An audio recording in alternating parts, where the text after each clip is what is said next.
just beyond the question why is the question, why the fuck not? I basically decided I was no longer playing by other people's rules. So tell me the most meaningful moment of your life. I have a way in. All right. Okay.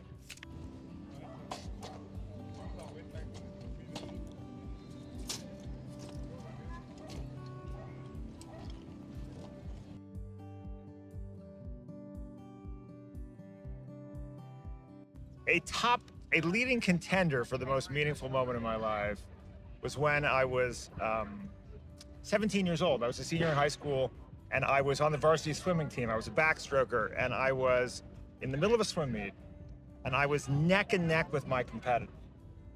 And the experience when you're doing the backstroke in a swim meet is there are people screaming, you're going to do a backflip turn, everybody's upside down screaming, ah! And then your ears go underwater. Silence.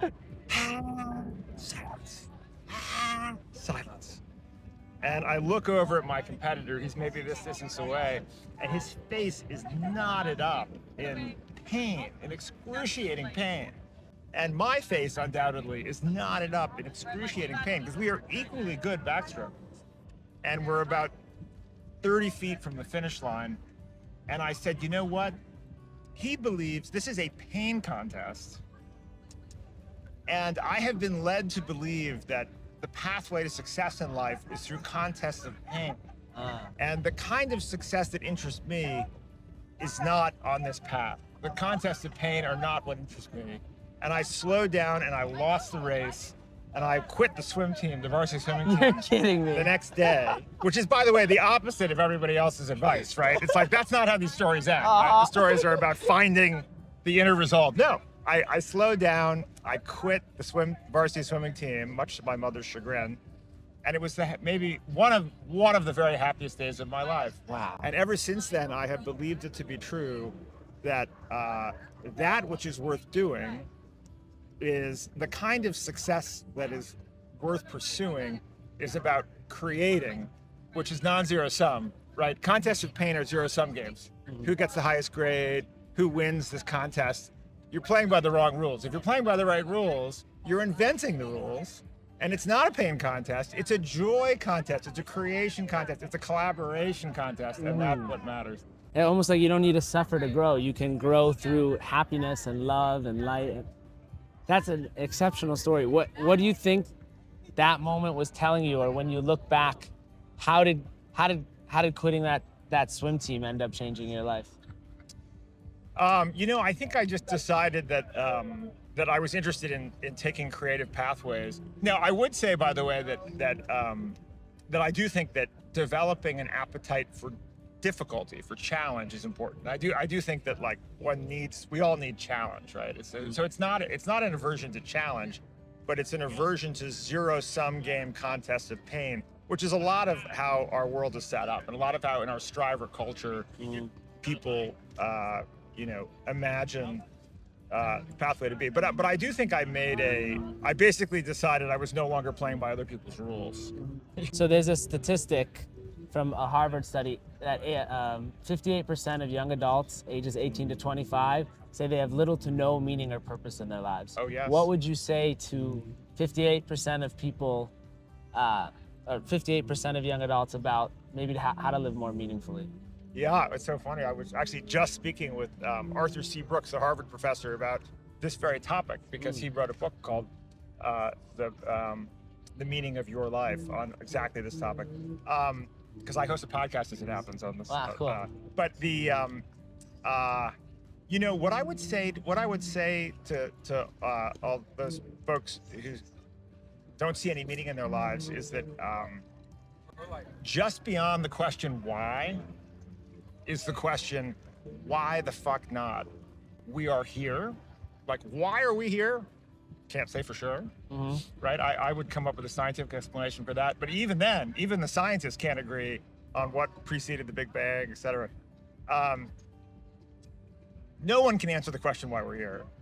But we can say we are here, and it is an incredibly fortunate miracle that we're here. We're here for a short amount of time.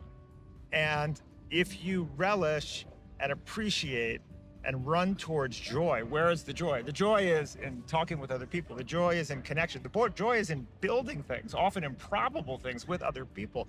Just look around, try that out, and see if that doesn't feel meaningful. And I think that any young person of any age, who tries building things they care about with people they care about, they will find that there is meaning there.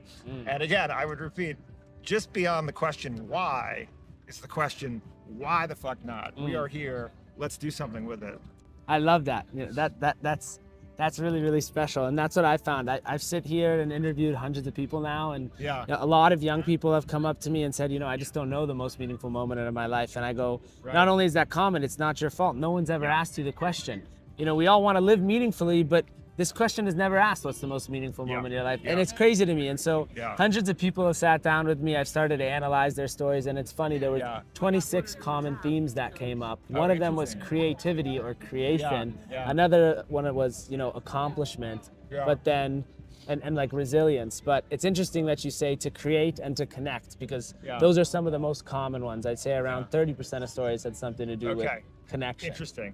Yeah, another top contender for me for most meaningful moment would be basically losing my faith in God, which was when I was about 12. Oh, wow. And that was powerful and really difficult. But on the other side of it, I kind of concluded, well, that means that all the beauty is generated by humans and our connection with each other. And that what made you lose faith? Is even better news. Yeah. You know, I thought. So my burgeoning, emerging scientific understanding of the world just made a lot more sense to me, and they felt incompatible to me. But you know, the one other thing I would throw out is that I think that we are storytelling animals, and I think that stories are always lies, just different degrees. And so I think when anyone tells the story of the most meaningful experience in their lives or moment in their lives, including myself, my own story, that is a fabrication in the sense that it's like I have taken this moment of the backstroke swimming competition, and I have imbued it with, I'm sure, the moment itself. I no longer have access to that original experience, right? That original experience was definitely memorable and made an impact on me at the time. But there's no doubt that I have layered on top of that moment all kinds of subsequent thinking and narratives about who I am in the world. And I've created that moment over decades, right? And I think that and you place more meaning on that, you know, as time goes along too. Yeah, and I think that we're supposed to tell stories. Like my kids are always saying to me, "Oh, you know," when I ask them to sort of do something funny for a photo or something, they say, "Oh, that's performative. We won't be performative."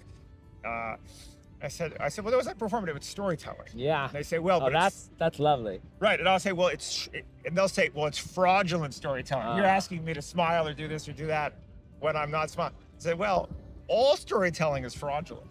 And on some level, the question is, what stories do you want to tell?